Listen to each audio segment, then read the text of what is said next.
And I can edit things, Yep. don't worry about stuff getting over. It's flashing, that's a good thing, right? All right, yep. All right. Today we're going to be going over part one of 6-cylinder rebuild. This is a 1974 150 inline 6. And I'm fairly familiar with these engines. In the 70s, as a mechanic, I was working on them. We had a lot of high-hour engines. Clam diggers typically put on anywhere from 150 to 250 hours a year, and the commercial lobster fishermen put on somewhere in the neighborhood of 1,500 to 2,000 hours a year. So I saw a lot of wear and tear on them, a lot of saltwater corrosion, and I got used to doing things to keep things running that probably, well, if you were making a race engine, you probably wouldn't want to use them, but they do stay together. The only thing they didn't like was gasohol, and they didn't like too much timing advance. So we'll start in. First thing I want to go through is we'll start from the bottom of the crank. And if you look here, you can see this thing has a lot of corrosion. And if you put new seals in your engine, you would probably tear the lips off. So Mercury made for this thing a speedy sleeve. You take 320 grit, polish off all the rust on the surface, and do so. The other thing with these things is, in the early days, Mercury had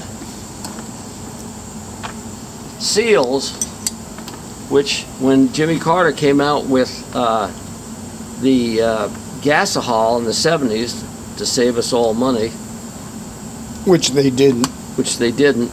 these seals would separate. The alcohol would attack the bond. So in time, Mercury came out with one that you can see this all rubber all the way around, as opposed to just a little tiny bit of a rubber rim. And those would let water in. Obviously, when they let go, you had two of them, and you typically go from the top to the bottom, and they'd go. So, as a result, this particular bearing right here, I always change them when I do them, because they take the worst punishment, and they're only a single row bearing, as opposed to the top, which is a double row bearing, is much more durable. First thing you want to look for when you've stripped off your connecting rods and some of your reed cages, and we'll go for those at a time, this is no good. It's got this is the hardest surface from here to here. This gets a lot of punishment because the engine fires and pushes the most pressure on the crankshaft at this point. On the back side, it's not quite so critical, but these are more than 50%.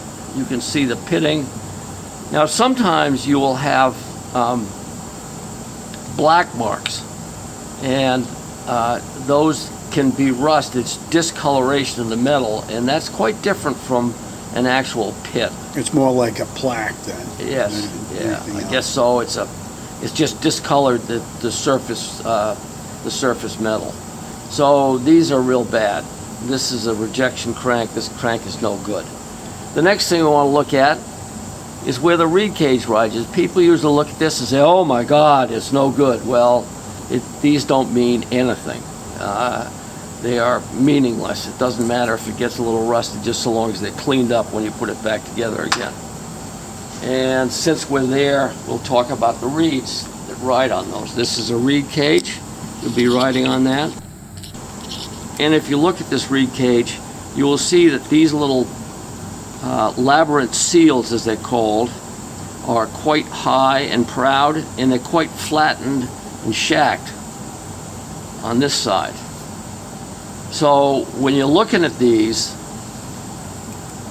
there's a way to tell without having to take them off. This has a lot of play fore and aft. Way too much. I would take these off. These are, as far as I'm concerned, no good. You go like this, and you don't have anywhere near the same amount of play as you do fore and aft. This is how you test them. The thumb's right behind it, and your fingers in the front, and go fore and aft. All right, Same thing with this one. Now, could you take that reed cage and flip it if you had to and reuse it? Because the No. wear is now on the other side? No. No. You notice, right here, it says up, Oh, okay, yeah. and what that means is if you look, the drain goes downhill, and if you reversed them, it would not go downhill. You want okay, that yep. lubrication in this labyrinth seal, Right. holds lubricant in here, and that's how it makes it seal between the halves of the crankshaft. You got to remember, a two-stroke engine this isn't six cylinders, six-cylinder engine like a four-stroke. This is 6 one-cylinder engines together, and they all operate totally independently. The seal here, the crankcase bearing, crank main right here, and this reed cage seal off this particular piston, this journal right here, with its piston going up and down. And when it's going up, it's sucking in. These reeds are open. This bottom one, this piston's on the other way, so these reeds are shut tight. So you have pressure on one side closing it off. So the only way that air can get between here and here and here and here is if you've got a real leaky labyrinth seal, and that's why you check for play in here. Now, If they're worn out, would that cause a lean condition? it would cause a condition where the engine doesn't run for shit. It runs about, you have to up your idle to about 1,500 RPM just in neutral in order to keep them running. They just won't run. Little hat on the lower unit, isn't it? Well, yeah, when you shift it in and out. But a lot of times you run into these things. That's what people have got them idling at, especially on high-performance 6 cylinders. Okay, so Now, and this journal, this pin right here, this crank pin. yeah, Now, is that as a result of the seals themselves leaking and allowing water to get Yes. sucked in there? yes, most likely, simply because it isn't throughout the whole engine. Right. If this thing had been hit by water and the gas, i.e. alcohol and the gas, alcohol has a greater affinity for water. So Yes. you run the engine a lot, you had a lot of very foggy gas going through here, and you got the lower temperature. All of a sudden the water comes out of what's left of the gas and oil mixing here, and it gets on the bearings. These caged and particularly individual bearings on the older engines like to trap water, and then that's where the rust comes from. Okay, so onto the reeds. Since we're still there, these reeds, as you can see them right, I don't know if you can see that, that's the reed, and these are the reed stops. If you find a reed that's broken off, completely missing, you want to make sure you check all the rest of them. Are there any shattered tips on the reeds? Are there any other reeds missing? Because if there are, you need to do all of the reeds because they've been stressed. But just having one snap off, Now, in the is- old is days I that- wouldn't have replaced them. Is that a situation where the engine has been over-revved? Yes, Okay. very definitely over-revved, and the reeds get shattered just from the impact. But I guess if they- one's broken off, it usually is a hardening problem within the reeds. Because everybody's got to understand, these engines were made on World War II machine tooling, basically. That was the level of, and hardnesses and all that kind of stuff. They've got a huge rejection curve. Like today, there's no rejection curve. It's straight up and down because our machine tooling is all new now, and the stuff they make is really, really good.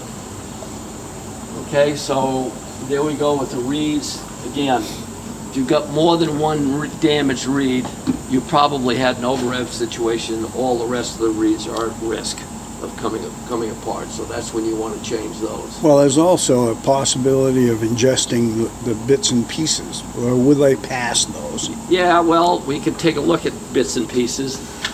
Can you see that okay? This one has had a bits and pieces problem. It had a reed that let go at some point. You can see little sort of sharp little indents. Typically that's from reeds. when it goes with rings coming unglued, it's a little different. And did you get the base? Did you get the base too? Yeah, you can make that out. Okay, all right, good. And two strokes are a little bit more, I think they're a lot better handling debris than a four-stroke would. Because it gets thrown right out right as soon as there's an opportunity. Yeah, for it to go typically, out. yes, you're right. Yeah, right, because you got one stroke basically instead of four. Yeah, I hear you. Yeah, that makes sense. I never thought of that before. Okay. All right, now to the pistons. Okay, basically in these engines, in this 150, they have a direct charge port, which is a hole in the side. And as you can see, we've got at least 3 different ones here. And there's even more differences. There's high crown versus low crown pistons. This is a low crown, this is a high crown. And if you look, when you hold it like this, see how they look down? That's how I test them right there. If it's a high crown piston, it'll be up like this. Oh, okay. You Yeah, can see the differences right there. noticeable clearance. Yeah. Okay, and there are 2-ring versus 3-ring. Now, what was the purpose of having a 2-ring to a 3-ring? Was it just Less friction. less friction? Turn up more. So they- go faster. So quicker. they knew they could get some more power out of it. Right. By putting less rings I on. mean, when this engine first came out, that's where they were really striving for power, but unfortunately, it came out at the time when there was a lot of gasohol being introduced too, and it really wasn't very tolerant. So what they did, they came out with low crown pistons that we just talked about. Okay, that lowered the compression some, number one, and that was a big factor. And they also changed the timing specs from 27 degrees to 23 degrees because this was happening with the alcohol. We had a lower octane piston, which So you're would getting- pre-detonate fairly easily, and Yeah. these, it would just literally, when you had it timing advanced, too big a propeller, underturning the engine. In other words, if the engine was ready to turn, these things I think were 56 to 6,000, and if you were turning it wide open throttle, you were turning it something like 5 or 48 or something like that. This is the kind of stuff that would happen right here.